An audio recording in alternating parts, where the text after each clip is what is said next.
नमस्कार, मैं डॉक्टर वंदना शर्मा, राजकीय महाविद्यालय नड़वा, हिसार सहायक प्रोफेसर हिंदी के पद पर कार्यरत हूँ। आज हमारे जो व्याख्यान का विषय है वह है चरित्र चित्रण की दृष्टि से ध्रुव स्वामिनी नाटक की समीक्षा कीजिए। ध्रुव स्वामिनी चरित्र चित्रण की दृष्टि से प्रसाद जी का एक सफल एवं उत्कृष्ट नाटक है।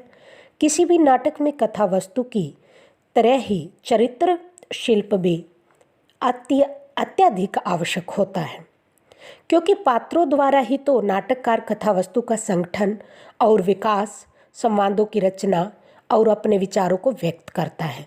डॉक्टर नागेंद्र ने प्रसाद जी के पात्रों के विषय में लिखा है, प्रसाद जी के सभी नाटक चरित्र प्रधान है और प्रसाद जी के व्यक्तित्व तीक्ष्णता ने उनके पात्रों की रूपरेखा को इतना तीखा कर दिया है कि एक प्रकार से स्वयं सत्रिष्टा अपने को अपनी सृष्टि में अभिव्यक्त हुआ दिखाई देता है। ध्रुव स्वामिनी में पात्रों की संख्या अधिक नहीं है, किंतु नाटक का आकार छोटा होने के कारण सभी पात्रों का सम्यक चरित्र विस्तार भली प्रकार से प्रसाद जी नहीं कर पाए हैं। विशेषकर कुछ गौण पात्रों का वे उन पात्रों को ठीक से उभार भी नहीं सके हैं, किंतु दर्शक को यह कहीं भी महसूस नहीं होता है।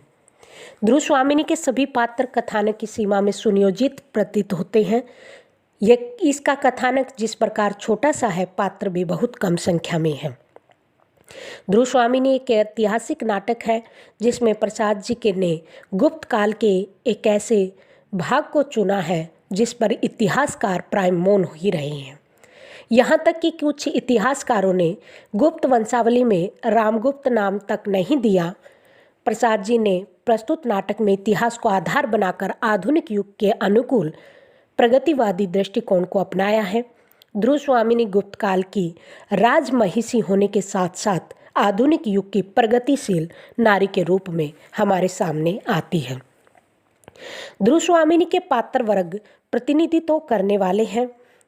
सभी पात्र निश्चित आदर्श की प्राप्ति के प्रति सचेष्ट हैं। ध्रुव स्वामिनी एक और पत्नी के अधिकारों से वंचित, पीड़ित, प्रताड़ित, पशु संपत्ति समझी जाने वाली नारी का प्रतिनिधित्व करती है, तो दूसरी ओर आधुनिक युग की जागृति और अपने अधिकारों के लिए लड़ने वाली नारी का प्रतिनिधित्व करती है। कोमा ऐसी नारियों का प्रतिनिधित्व करती है जो मूलतः प्रेम के लिए बनी है और हर हालात में अपने प्रेमी को लेकर रहती है। वह कर्तव्य के लिए पढ़ने की उपेक्षा भी सहन कर लेती है। कोमा के चित्रण में प्रसाद जी ने नारी की पण्यानुभूति को उपयुक्त आधार बनाकर चित्रित किया है। यह एक कोमल हृदय नारी का प्रतीक है जो पढ़ने मार्ग में अपना जीवन अर्पण कर देती है। वह भारतीय आदर्श नारी का प्रतिनिधित्व करती है। चंद्रगुप्त शूरवीर, साहसी, पराक्रमी तथा अपने अधिकार के प्रति सजग युवक वर्ग का प्रतिनिधित्व करता है। रामगुप्त आक्रमणीय एवं भोगलिप्सु राजवर्ग का प्रतिनिधि है। इस प्रकार हम देखते हैं कि ध्रुव स्वामिनी के सभी पात्र का वर्ग विशेष का प्रतिनिधित्व होना उन्हें अपने उद्देश्य के भटकने से नहीं देता है। नारी पात्रों का उत्कर्ष प्रसाद जी ने ध्रुव स्वामिनी में अपने नारी पात्रों की सृष्टि भारत के प्राचीन सांस्कृतिक इतिहास के आधार पर युगीन समस्याओं के संदर्भ में की है। इनके नारी पात्र उदात्त गुणों से परिपूर्ण है। भारतीय नारी स्वभाव से कोमल है, किंतु समय पड़ने पर वह कठोर होना भी जानती है। ध्रुव स्वामिनी नाटक में नारी पात्रों की प्रधानता है। नाटक के मूल संवेदना भी नारी गौरव की समस्या से जुड़ी हुई है। नाटक का समस्त कथा सूत्र नारी पात्रों द्वारा ही संचालित है। प्रसाद जी ने ध्रुव स्वामिनी में नारी स्वातंत्र्य की आवाज़ उठाई है। प्रसाद जी ध्रुव स्वामिनी में भी नियतिवाद से प्रभावित दिखाई पड़ते हैं। चंद्रगुप्त, ध्रुव स्वामिनी और सकराज के चित्रण इसका प्रमाण है।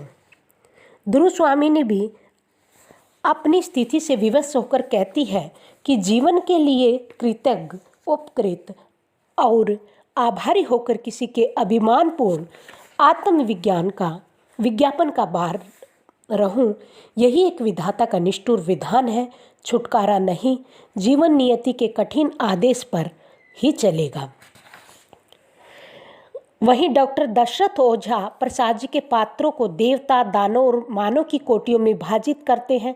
यदि डॉक्टर ओझा के इस कथन को सत्य मान लिया जाए तो इस मनोविज्ञान के युग में 3 कोटियों के पात्रों को का एक साथ रहना संभव नहीं हो सकता। पात्र जीवंत नहीं है। ध्रुव स्वामिनी के मुख्य पात्र ध्रुव स्वामिनी, चंद्रगुप्त, रामगुप्त इत्यादि के चित्रण में प्रसाद जी ने वर्ग भावना को अवश्य चित्रित किया है, किंतु वे उन्हें जीवंत नहीं कर सके। रामगुप्त नाटक के आरंभ से अंत तक एक ही काली शाही से रंगा गया है। वह प्रसाद जी के शब्दों में विलासी, कलियुगहीन, मर्यादाहीन, कायर आदि सभी कुछ है, किंतु मानो कहीं पर भी ऐसा नहीं है। प्रसाद जी ने उनका चरित्र चित्रण कुछ इस तरह से किया है कि वह कहीं भी दर्शकों में संवेदना जागृत नहीं करता। फलतः रामगुप्त पात्र की अपेक्षा प्रतीक बनकर रह गया है।